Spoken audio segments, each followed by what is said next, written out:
சரி, ஆசிரியத்திலிருந்து வருவோம். என்ன அறிஞர் கருத்தை போட்டுக்கிறார், எதை செய்தாலும் தெளிவு, அறிவு மற்றும் அன்போடு செய்ய வேண்டும்.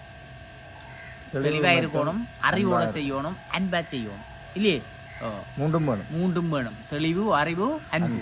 இது இல்லாட்டி கரைச்சல் வந்து வில்லங்கங்கள்லாம் வரும். எல்லாத்திலையும் அடிப்படை வீட்டிலேருந்து நாடு வரைக்கும் போகும் இந்த கதை. சரியோ? அப்பாவி மக்கள் இன்னமும் ஏமாற்றப்படுகின்றனர். அப்பாவியல் பாவம் தான். நெடுது கடவுளும் அப்படித்தான். அப்பாவியலை தான் போட்டு வெறுத்துரு. தன்னிலே அன்புள்ளவன் தான் கூட வெறுத்துவார் கடவுளும். என்ன சோதிக்கிறேதா? ஐயோ கடவுளே, எல்லாரும் என்ன எப்பொருள் யார் யார் வாய் கேட்பினும் அப்பொருள் மெய்ப்பொருள் காண்பது அறிவு என்கிறார் வள்ளுவர். சரியோ?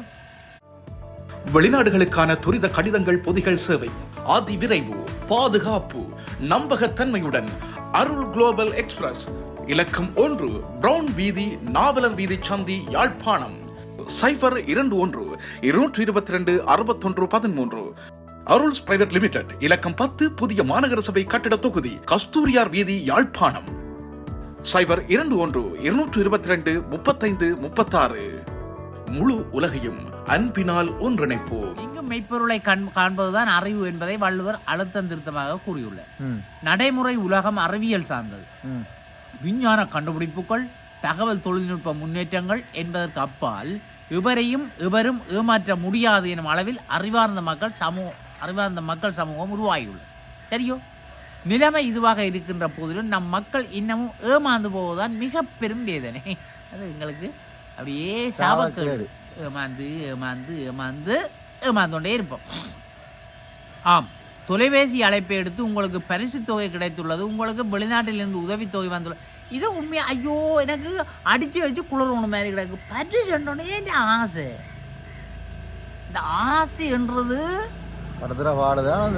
கெட்ட சாமானப்பா. ஆசையை ஒரு நாளும் இருக்கக்கூடாது. ஐயோ, அப்பா எங்கள்கிட்ட நாங்கள் உழைச்சி சாப்பிட்றது காண பண்ணி கொண்டு இருக்கோம். மற்ற பரிசு பரிசு தொகை நீ ஒரு டிக்கெட் எடுக்காம சும்மா விடுங்கூடாப்பா. பரிசு தொகை உண்மையா அந்த எங்களை மக்களுக்கு எப்போ கூட சொல்லி கொண்டு இருக்கிறான்னு சொல்லுவாப்பா.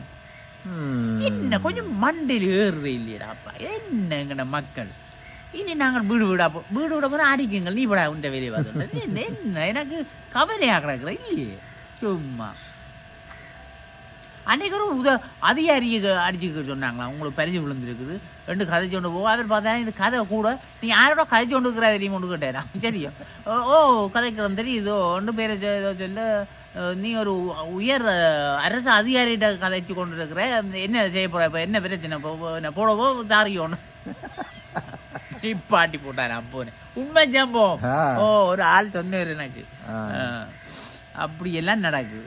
அப்படியே பிஸியாக இருந்துச்சு, நான் கிளி கொடுத்துட்டும் பெஞ்சிருவோம். அவங்கள விட்டான நம்பரை கொடுத்து பார்த்தீங்கன்னா இன்சூரன்ஸ் கம்பெனிஸ், கடன்கார நிறுவனங்கள், இந்த பேங்குகள்ல இருந்து கோல்கள், பிறகு இந்த தொலைத்தொடர்பு வலைவமைப்புல எல்லாம் அவங்களுக்கு ஒஃபர் ஆகும் அப்படி இப்படிலாம் எடுப்பாங்க. எல்லா நம்பரோட எடுத்து போட்டு அடி. அங்கே இருக்கிறவங்களுக்கு வேலை இல்லை. ஐயோ, ஆம், தொலைபேசி அழைப்பை எடுத்து உங்களுக்கு பரிசு தொகை கிடைத்துள்ளது, உங்களுக்கு வெளிநாட்டில் உதவித்தொகை வந்துள்ளது, உங்களின் கையடக்க தொலைபேசி இலக்கத்துக்கு பணப்பரிசு கிடைத்துள்ளது, இதனை பெற்றுக்கொள்வதற்கு குறிப்பிட்ட தொகை பணத்தை குறிப்பிட்ட வங்கி கணக்குக்கு அனுப்பி வையுங்கள் என கூற, அதனை அப்படியே நம்பிக்கொண்டு எவரிடமும் அதை பற்றி வினாவாமல் ஆராயாமல் கேட்ட பணத்தொகையை அனுப்பி வைக்கின்றது. உடனே உடனே உப்பாரு இப்போ ரான்சரும் வச்சிருக்கிறேன் தானே போன் வழியே, உடனே இந்த ஏரியால ரான்சர் பண்ணுறோம் செய்கிறேன். வேற வேற மொக்கு காசு தர்றதுக்கு காசு வாங்குவானே யாரு இல்லை, அதையும் யோசிக்கணும். என்ன அதானே? இதன் பின்னரே தாம் ஏமாற்றப்பட்டுள்ளோம் என்ற உண்மையை சம்பந்தப்பட்டவர்கள் உணர்ந்து கொள்கிறார். இதுபோல இலங்கை மத்திய வங்கியால் தடை செய்யப்பட்ட பிரமிட் முறையிலான நிதி மோசடிகள் இன்னமும் நம் மண்ணில் நடந்தாகிறது. இதெல்லாம் கிளிஞ்சர்கள் எங்காக வராதோ? இல்ல, இது இப்போ யாழ்ப்பாணத்தில் படித்த சமுதாயம் அப்படி இப்படின்லாம் சொல்றீங்க. யாழ்ப்பாணத்தில் கூட போய் காட்டுறாங்க. புரியப்பா, அதுக்கெல்லாம் போறீங்க.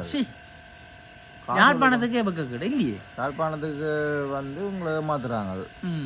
ஆம், ஏழை மக்களை வரவழைத்து கூட்டங்களை நடத்தி நம்பக்கூடிய வகையில் பொய் பிரச்சாரங்கள் செய்து பிரமிட் முறையிலான நிதி பரிமாற்றத்தை செய்கின்ற நிறுவனங்கள் ஏழை மக்களை ஏமாற்றி அவர்களை படுகொலையில் வீழ்த்தும் பாதக செயலை செய்கின்றன. இதெல்லாம் கூப்பிட்டு கூட்டம் வைக்கிறாங்கடா. அப்ப அந்த மண்டபம் படிக்கலாம். இதெல்லாம் போலீஸ் என்ன பயிர்றது?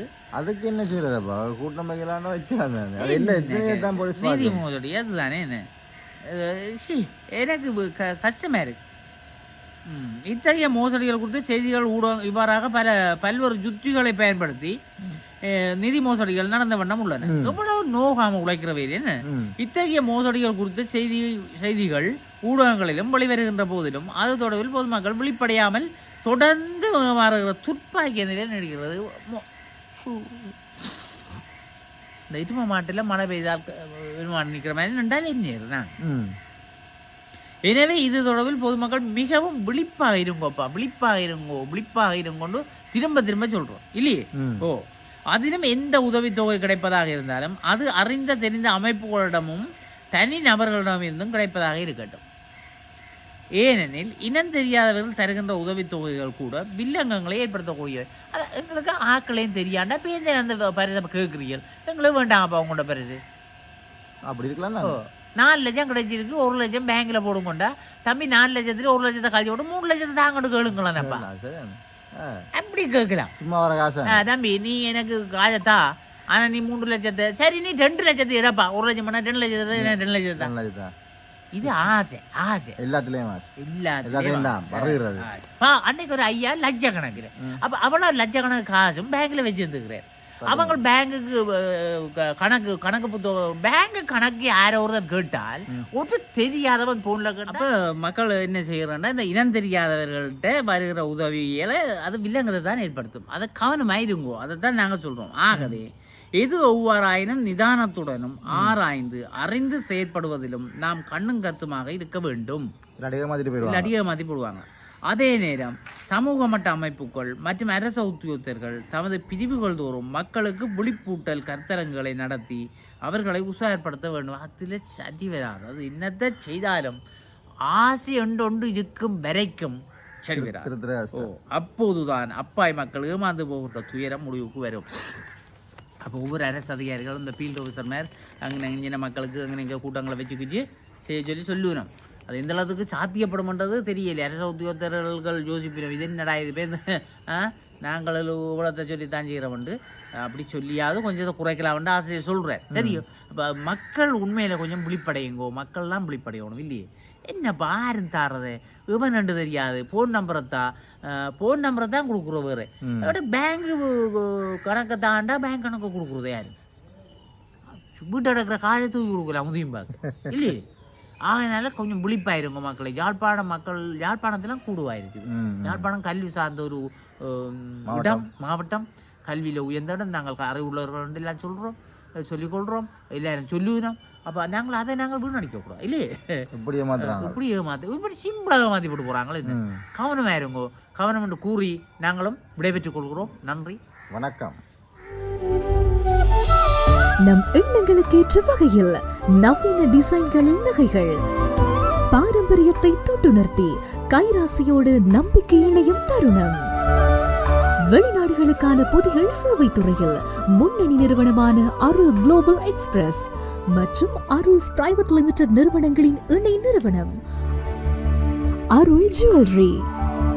அழகான பந்தம், எல்லையில்லா ஆனந்தம்.